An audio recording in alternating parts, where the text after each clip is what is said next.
Good morning, welcome to Planet Mojo. Today I'm going to continue insulating this pole barn using these Insulating strips and regular big box store insulation. But first, I got a bunch of stuff to do over there.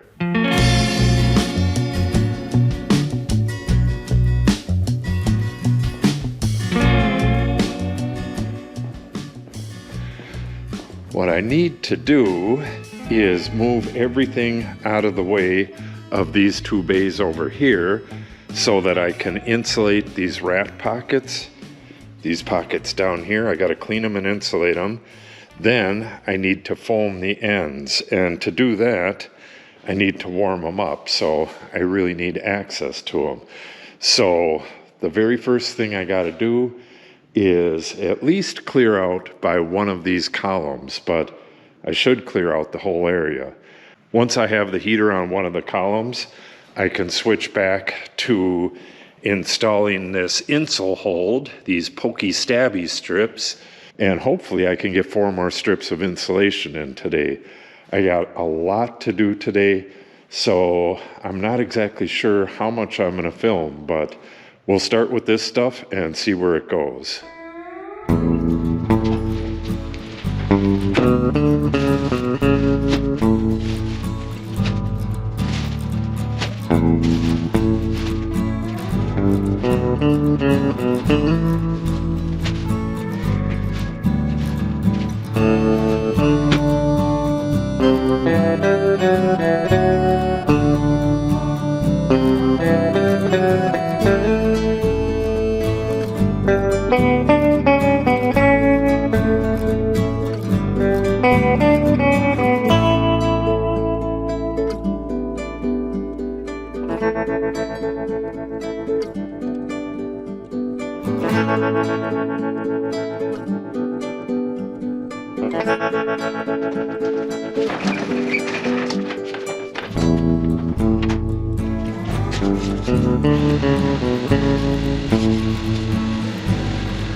Okay, got her all cleaned up and got everything moved, and now that I see this big open space, I think I'm going to change my plans.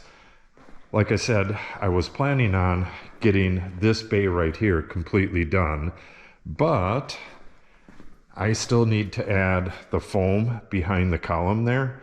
So I think what I'm going to do is get the foam in all 3 of these bays right here, and then heat them up and get them all foamed as well.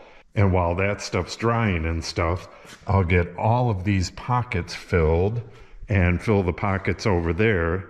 And with any time left, I'll start putting up the Insulating strips in this bay and then work my way over to that. That part over there is going to get insulated 8 feet up.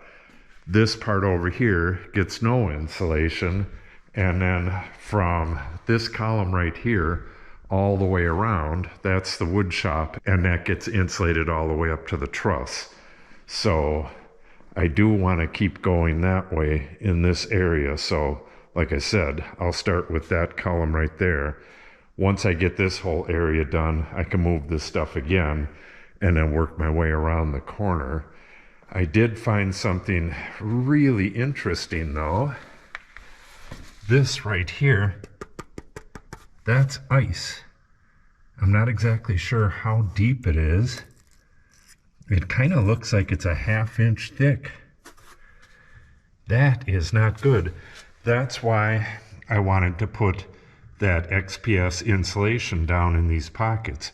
I want these insulated, but when you have melt coming off the roof and you have snow outside, it can create an ice dam, and then it'll fill up with water back here, and it can get pretty deep.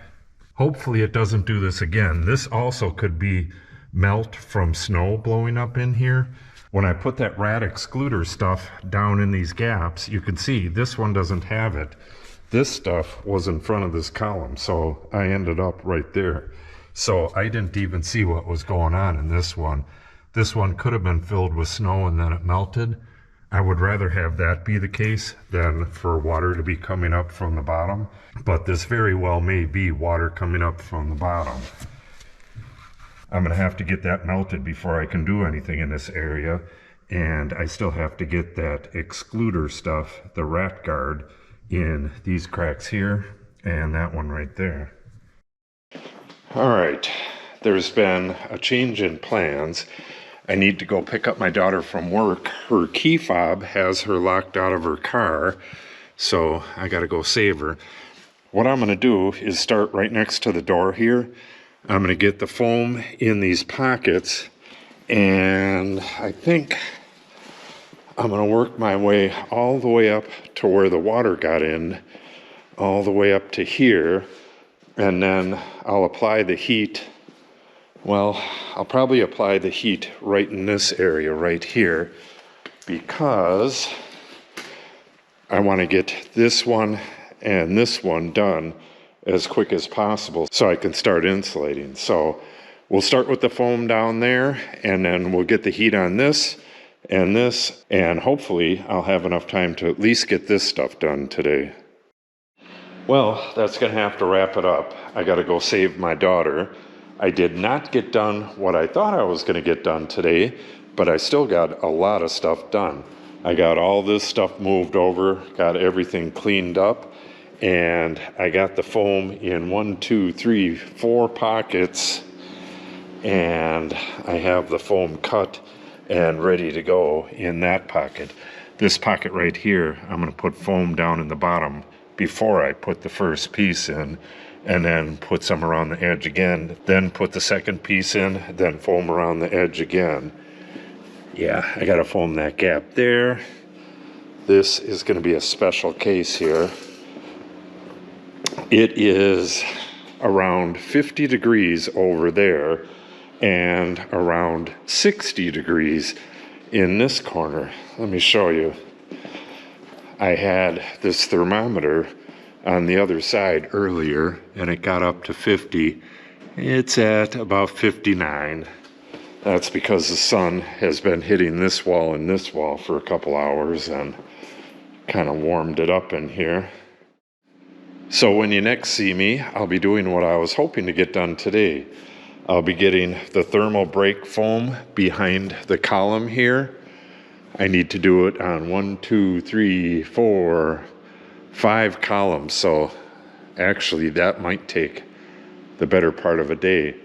But whatever part of the day that doesn't take, I'll be putting in this insul hold, this pokey stabby strip. But the rest of today I have like 20 minutes, and I have to go around and figure out any materials that I need. They have an 11% sale, and I really want to get out there and get the materials before that's over with. So we're supposed to have really nice weather for, I think it's at least 4 days, and then after that it's not going to be that bad. So all that snow is going to be gone real soon. You see how much water we got out there. Got a fair amount. So I'm going to really crank on this insulating, and I hope to get this partition wall in that time as well. That should be pretty interesting. So if you want to see that, make sure you subscribe and click on the update icon. If you have any questions or comments, make sure you put them in the comment section below.